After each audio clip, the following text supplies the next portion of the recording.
Assalomu azizlarim, men bugun sizlarga bahoriy baqlajon salatini qilib ko'rsatmoqchiman.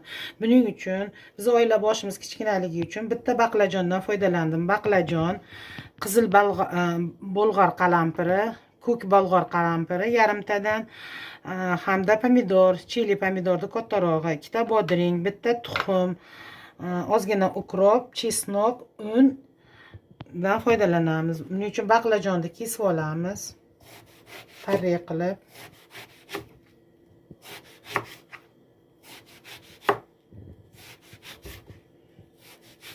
baqlajon kesib oldik. Bir dona tuxumimizga jichcha tuz solib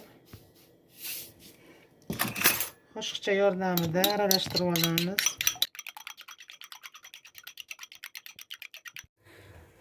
Skоворodkamizni olovga qo'yib, qizigan holatda yog' quyib olamiz.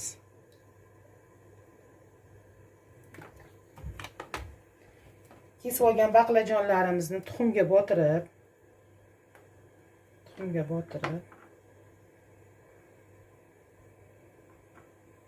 unga ikkala tomonini ham bulab olamiz.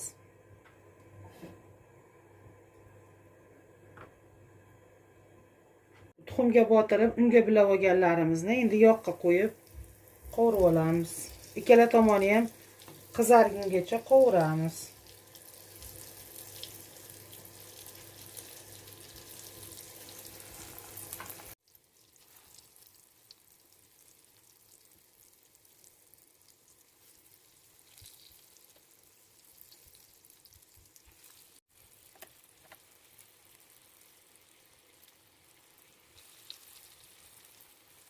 Ikkala tomoni ham yaxshi chiroyli bo'lib qizarishi kerak. Qizargan baqlajonlarimizni olamiz.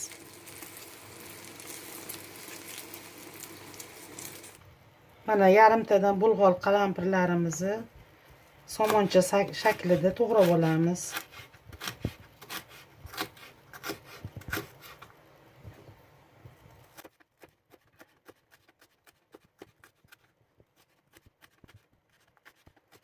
Somoncha shaklida to'g'rab olgan qizil bolg'ori bilan ko'k bolg'orini ungacha skоворodkani qo'yib qo'ydim. Shungacha qovurib olamiz.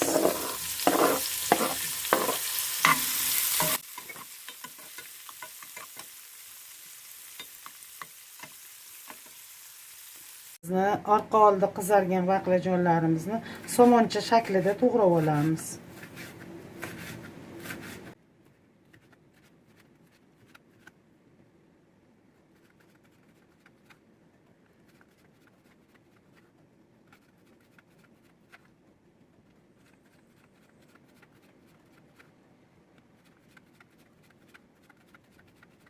Ikkita bodringni somoncha shaklida to'g'rab olamiz.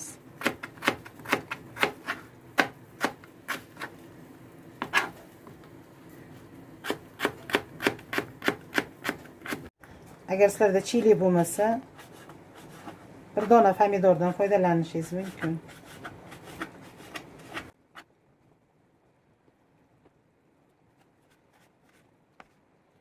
Bitta zubchi chesnok chiqaruvchidan foydalandim.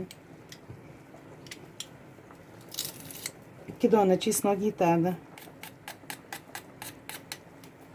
Ukrobni mayda qilib to'g'raladi.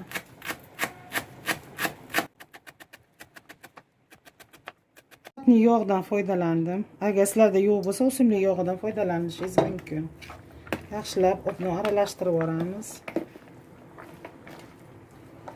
Yengil aralashtirish kerak salatni.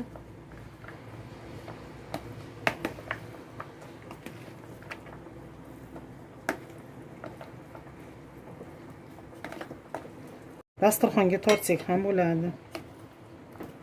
Ham tayyor. Hammaga yoqimli ishtaha.